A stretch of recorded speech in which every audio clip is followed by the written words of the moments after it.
राहुल गांधी को जानने वाले तो भूल जाइए, जो लोग 2 दशकों से राहुल जी को सामाजिक जीवन और राजनीति में सिर्फ देख भर रहे हैं, वो भी जानते हैं कि राहुल गांधी जी लोगों के साथ क्या आचरण करते हैं, उनका क्या व्यवहार होता है, वो कितने संवेदनशीलता से लोगों से मिलते हैं, खास तौर से बुजुर्गों और महिलाओं के साथ उनका क्या व्यवहार होता है। तो धक्का देना तो बहुत दूर की बात है। और एक औरत होने के नाते मैं एक बात गर्व से कह सकती हूं कि राहुल जी जैसा सौम्य और सभ्य व्यवहार कोई भी और महिलाओं के साथ नहीं करता है। उनके आसपास एक महिला बेहद सुरक्षित, सम्मानित और सहज महसूस करती है। और इस बात का एक बहुत बड़ा प्रमाण, एक जीवंत उदाहरण भारत जोड़ो यात्रा है। सारी यात्रा में उन्मुक्त, आत्मविश्वास से भरी राहुल जी का हाथ पकड़कर चलती हुई, मुस्कुराती हुई महिलाओं की तस्वीरें असल में मेरे लिए यात्रा की सबसे खूबसूरत याद है।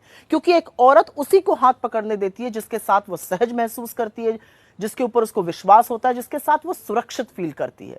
बीजेपी के एक नेता की फोटो दिखा दीजिए जहां कोई भी महिला हक से, सम्मान से, बराबरी से, हाथ पकड़ना तो दूर की बात है, उनके साथ भी खड़ी नजर आ जाए। एक बीजेपी नेता को दिखाइए जो महिलाओं को सुरक्षित और सहज फील कराते हो। सच तो यह है कि आधे से ज्यादा बीजेपी वालों को देखकर महिलाएं आशंकित हो जाती हैं, क्योंकि इनकी पार्टी में एक से एक महानुभाव हैं जो दुष्कर्म के आरोपी और दोषी पाए जाते हैं। खैर, राहुल जी के अंदर जितनी सौम्यता है उतना ही बड़ा शेर का कलेजा भी है। बीजेपी बार बार यह भूल जाती है कि राहुल गांधी की रगों में अंग्रेजों से लोहा लेने वालों का खून बहता है, उनकी रगों में शहीदों का, बलिदानियों का खून है। राहुल गांधी पर फर्जी एफआईआर लिखकर अगर बीजेपी को यह लगता है कि हम डर जाएंगे तो वो गलत है। इन लोगों को गलत फहमी है कि अमित शाह बाबा साहब का अपमान करके झूठ के पीछे छिपकर बच निकलेंगे। अरे एक नहीं, 1 लाख एफआईआर कीजिए, बाबा साहब के अपमान को हम किसी कीमत पर नहीं सहेंगे। और मुझे एक बात लेकिन नागालैंड की महिला सांसद से कहनी है। आप नॉर्थ ईस्ट से आती हैं, जो मजबूत महिलाओं और बुलंद इरादों के लिए जाना जाता है।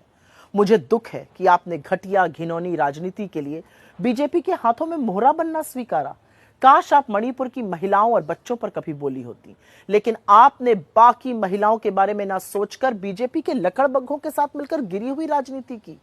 धमकाना तो बहुत दूर की बात है मैडम, राहुल गांधी एक महिला से तेज आवाज में बात भी नहीं करते हैं। आपकी मजबूरी पर असल में मुझे तरस आता है। लेकिन बीजेपी वालों, इतने सालों से लगे हुए हो, कब बाज जाओगे? कब समझोगे कि राहुल गांधी के खिलाफ तुम्हारी साजिश और तुम्हारा षड्यंत्र असल में तुम्हारी हताशा, तुम्हारी बौखलाहट और तुम्हारा डर है? और ये बात मेरा देश समझ चुका है।